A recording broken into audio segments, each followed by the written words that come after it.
Hi, church. I hope you're doing well. We're picking up today with Philippians chapter 2, verse 14. This is a fun passage to look at because what it seems like the Apostle Paul is doing in this text. As a lot of you probably know, Paul was a Jew and he was from Tarsus. If the city existed today, it would be in central Turkey. In all likelihood, the scriptures that Paul grew up reading and studying were not in Hebrew, nor were they in Aramaic, but they were written, it was likely the scriptures of the Septuagint, which was a Greek translation of the Old Testament. In verse 14 of chapter 2, Paul tells the Philippians to do everything without grumbling or arguing. He then goes on to say, so that you may become blameless and pure, children of God without fault in a warped and crooked generation in which you shine like stars in the world. In this fairly brief section, Paul is using allusions and quotations taken from the Septuagint. The word grumbling in Greek is gongusmos.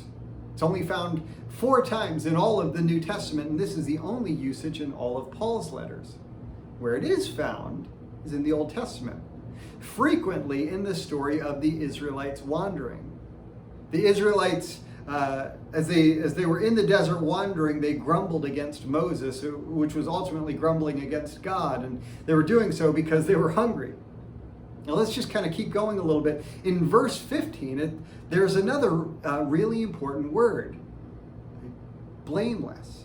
And this use of blameless goes back to Genesis 17, where God tells Abraham to walk blamelessly before him, and God will make a covenant with Abraham and his descendants after him. Now, the warped and crooked generation, your Bible might even have a footnote on that one. It comes from Deuteronomy 32:5. I'm sure you're probably wondering, okay, so what, Andrew? What does it matter? Why is Paul drawing on all these allusions? What he's doing is he's grounding the identity and the mission of a largely Gentile Philippian church. He's grounding their identity in the ancient story of Israel. And whoever was delivering this message and reading it aloud to the Philippians would have made sure that they got this point. That what God was doing in calling, the calling of Abraham, and then through the calling of the Israelites, Paul's saying that you are the continuation of that. That's your story too. In Genesis 12, God told Abraham, I will make you into a great nation. And I will bless you. I will make your name great, and you will be a blessing. I will bless those who bless you and curse those who curse you. And all the families of the earth will be blessed through you. This was God's plan for reversing the curse in Genesis 3.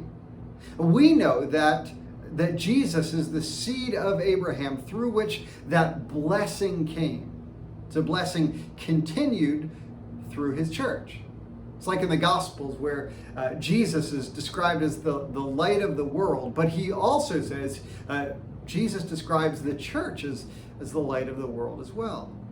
Jesus came to bring salvation through his life, death, and resurrection, but the offer of salvation comes through the proclamation of the church. When Paul talks about shining like stars, is again alluding to the Old Testament, to passages in Daniel and Isaiah where we're told that God's people will point the way to salvation. That's what he's saying about the Philippian church, and he's saying it about us. That's our identity. That's our mission. We are carrying forward what God began in Abraham and fulfilled in Jesus, inviting the world to enter into the light and participate in the kingdom. But don't miss the imperative. The way that we do this, the degree to which we shine out and shine bright, is dependent on the way that we engage with one another. Paul is wrapping up what he began earlier in chapter 2, even way back to his phrase, live lives worthy of the gospel.